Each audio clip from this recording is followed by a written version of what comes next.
The first part of this lesson, we're kind of trying to answer this question here. Would you expect dominant phenotypes to increase, decrease, or remain constant across generations? It's pretty common for people to think that dominant phenotypes would become more prevalent. Well, because they're dominant, they show up even when they're heterozygous. So yeah, they probably should be more common over time. But what this lesson is trying to help us understand is that when we're thinking about evolution, if we think about it in terms of this population is actually a bucket of alleles, then maybe we can understand why dominant doesn't become more frequent. The idea is that our population just keeps reshuffling those alleles, but those alleles, even though those recessive alleles don't show up when they're heterozygous, the heterozygous allele that's there still gets passed on. Essentially, we just keep churning those alleles in different combinations, but they all still stay in the population. They're all still in the bucket. So anytime we go in and grab two, because two alleles is what makes an individual, right? Every time we go in there and grab two, as long as those two alleles get passed on to the next generation, those alleles are still, they're still there, right? So they don't go away. And so as we go through and look at these numbers, right, they're not the same every time, but from one generation to the next, we kind of see the numbers more or less stay pretty stable. If we were to do some statistics on this, we would see that these populations are not shifting. They're just slightly changing a little bit.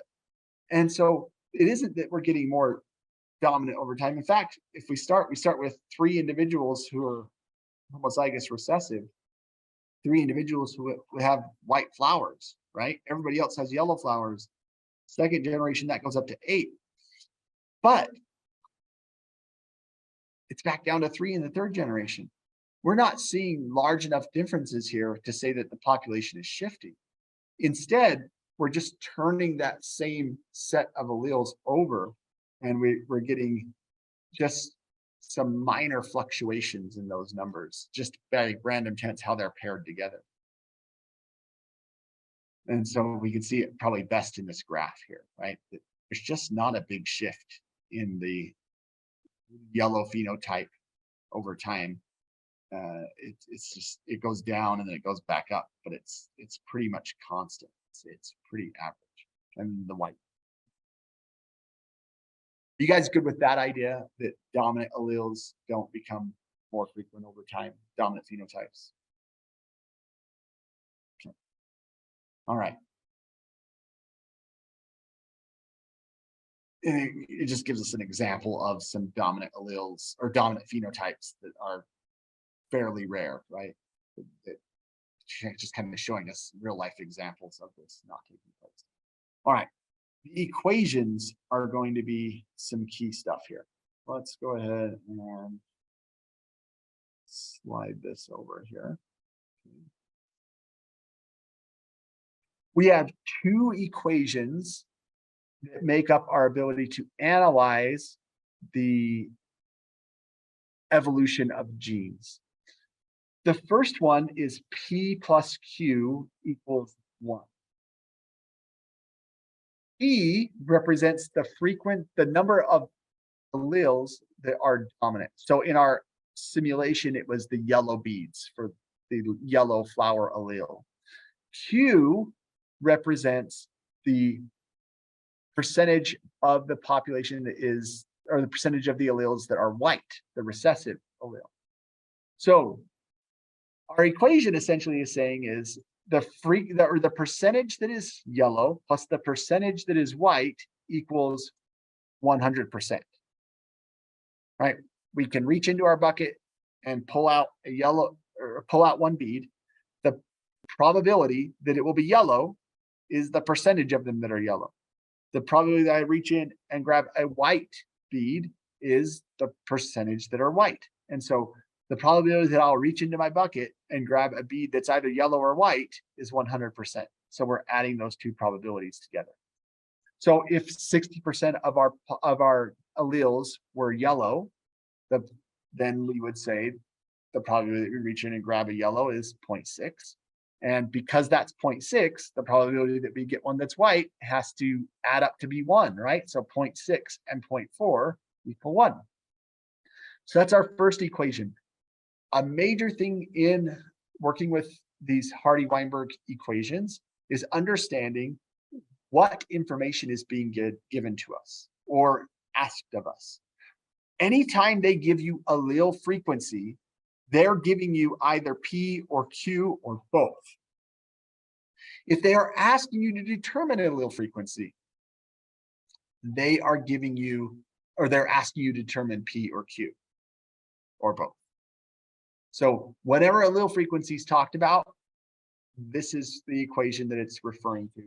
They're giving you one of those variables, or they're asking you to figure one of them out. Okay.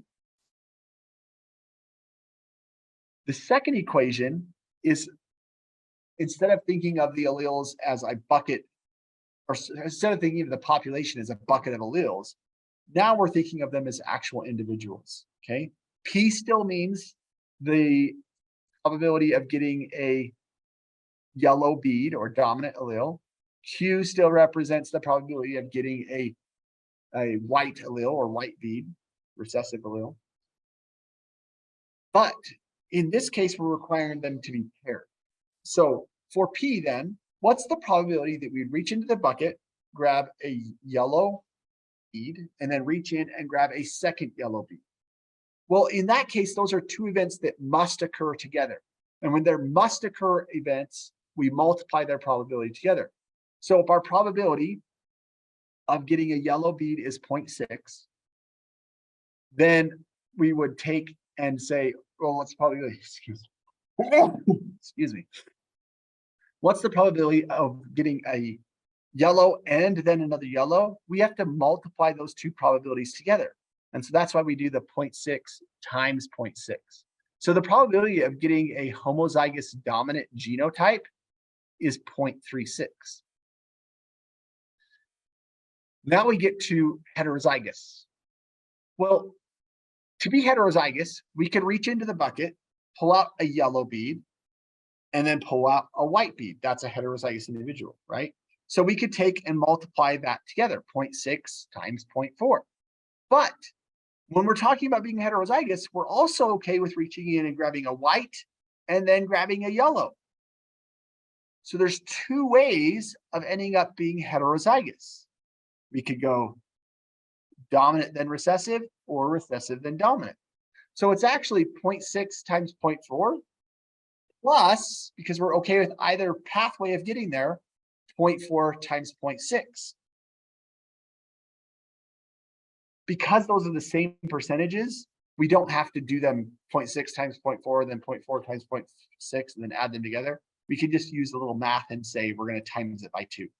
So 0.6 times 0.4, because order doesn't matter in multiplication, right? 0.6 times 0.4, and then times it by 2, because there are two paths that we can get there.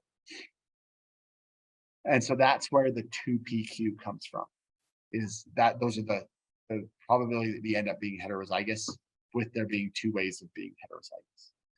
Finally, Q squared, right? Q is the probability of getting a recessive allele.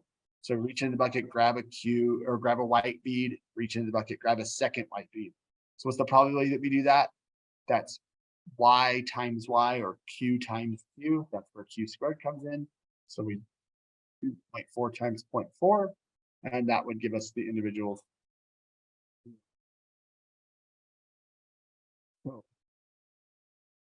When we're talking about genotypes, we want to use the second equation in some form. If they're asking us, what's the probability that you would have an individual who's heterozygous if you have an allele frequency of 0.6? Well, in that case, I would just do 2 times P times Q.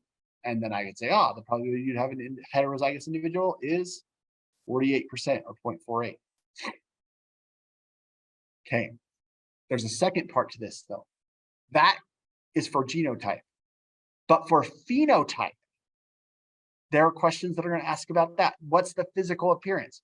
We could have the dominant phenotype. Remember, yellow was dominant and white was recessive. So you could have the dominant phenotype and the recessive phenotype. Well, we are still going to use this second equation for that because the genotype determines the phenotype. So if we wanted to figure out how many individuals were going to be homozygous recessive, or sorry, how many individuals have the recessive phenotype, the only ones that will end up having the recessive phenotype are the ones that only have the recessive alleles, and that's the Q squared individuals. So once I know what Q squared is, then I know what percentage of the population will be the recessive phenotype. And if I know the recessive phenotype, I can figure out the dominant phenotype. So these are just how these problems are set up, right? Are they asking me about phenotype, genotype, or allele frequency?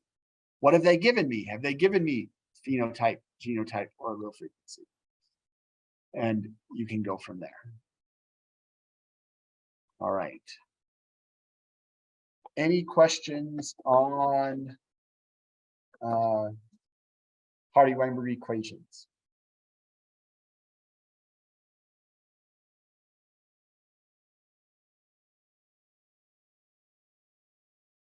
All right, I forgot almost one of the key things here.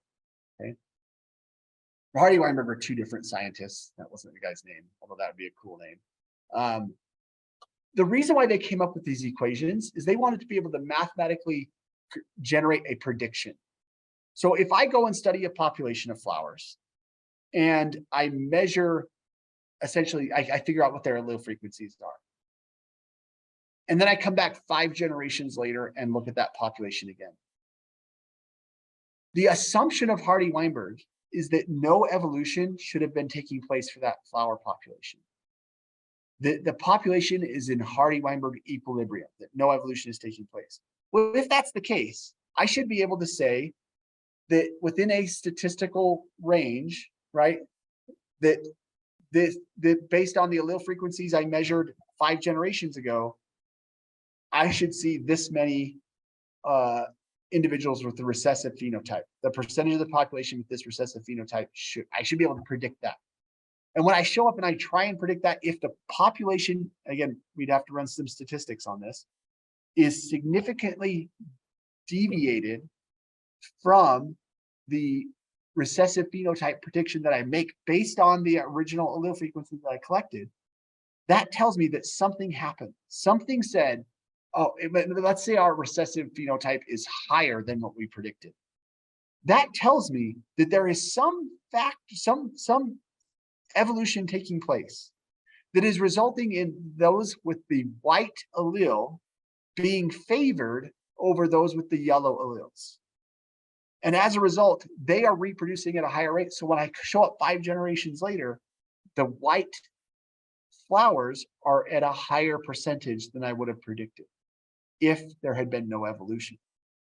And so this becomes a way to statistically show, quantitatively show that evolution has occurred. If a population is in Hardy-Weinberg equilibrium, there should be no statistical difference between the two populations. Or sorry, between the 2 generations that I'm looking at. But if there is, now I have evidence that evolution has taken place. Now, once I have that evidence, then I can go and study the specific thing that might be taking place, right? Whether a predator was present or a disease was there or some other factor that was playing a role.